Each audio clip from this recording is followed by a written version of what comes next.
Okay guys, this is Thursday and it's set 9 and it's pages 2 and 3. Our number of the day is 6 and 33. Our place value is the hundredths. So it's 6 and 33. Remember, and is always our decimal. Place value is hundredths.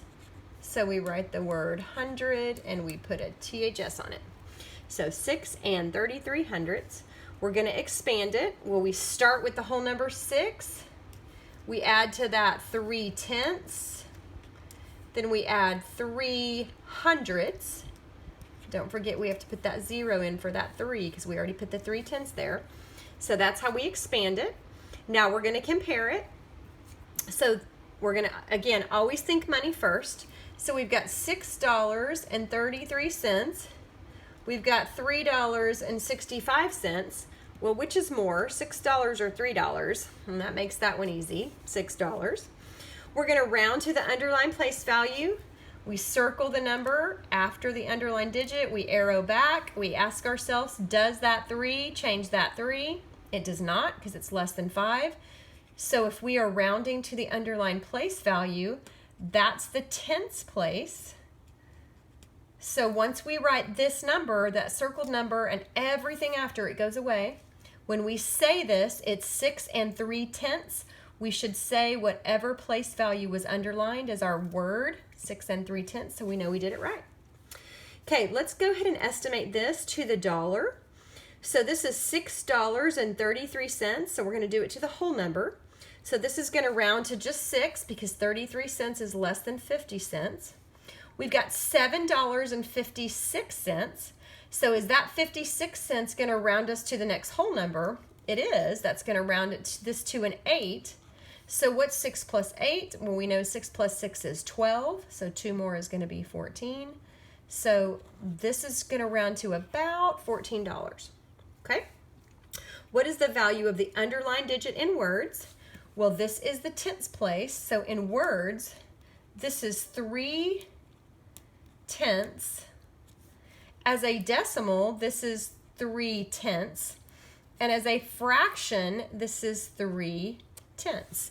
So that's how you write it all 3 ways. All right, we are going to factor our number over here. It's 65. First thing we do is we add these digits. That gives us 11. Is 3 a factor of 11? 3, 6, 9, 12? Nope. Does 9 go into 11? Nope. So we know we're not going to have 3 and 9 as factors. We always start with 1. We ask ourselves if this is even or odd. It is odd, so 2, 4, 6, 8, all the even factors are out. So we only have to check 3, 5, 7, and 9. Well, we've already checked 3, it's out. We've already checked 9, it's out. This already tells us the answer for both of those. Does 5 go into 65? Well, it does because it ends in a 5, so you can go ahead and write it down. We're going to divide our way when we do this. 5 goes into 6 one time, but 1 times 5 only equals 5, and that's a 6. So we're going to have 1 left over, so we're going to put it right there in front of that 5, and that makes 15. And 5 goes into 15, 5, 10, 15, 3 times. So 5 times 13 is 65. The only thing we have left is 7, 7, 14, 21, 28, and 35, 42, 49, 56, and 63, 70. So we did not say 65, so 7 is not a factor, so we're done. Now, this does have 4 factors, so that makes it composite instead of prime. All right. Our problem for the day. In January, the bookstore sold 132 math books. In February, 87 math books were sold. Each book cost $12. What was the total amount of book sales for these 2 months? So we got 132 books that were sold in January. We've got 87 in February. Each one of these books cost $12, and it's asking for the total amount of book sales for both months. So there's a couple different ways we can do this, but we want to make sure that we're going to do this the easy way. So we know we're looking for the total. So that's kind of the basic question that we're being asked. Now, if we're going to make a plan, we could multiply 132 times 12, and we could multiply 87 times 12. And then we could add those numbers together. But that would make us do two multiplication problems. So what could we do to make this a little bit easier? Well, we know if we sold this many in January and this many in February, what can we do to these two numbers that would make it simple? Yeah, we could add that together, okay? So let's go ahead and do a part whole again, just because we can. Okay, we're looking for what was the total number of book sales. Well, that's what we don't know, so that's our unknown. We can go ahead and add our 132 and our 87 together because we need to know how many total books were sold.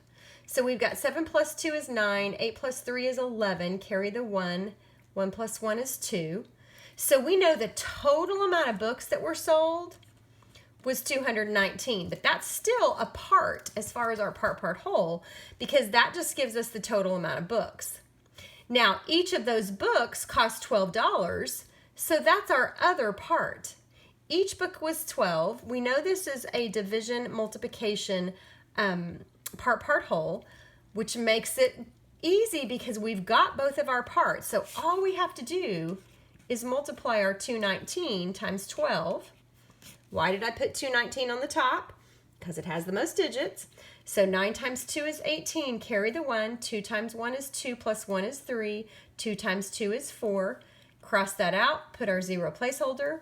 1 times 9 is 9. 1 times 1 is 1. 1 times 2 is 2. We are adding this together. 8 plus 0 is 8. 9 plus 3 is 12. Carry the 1. 4 plus 1 plus 1 is 6.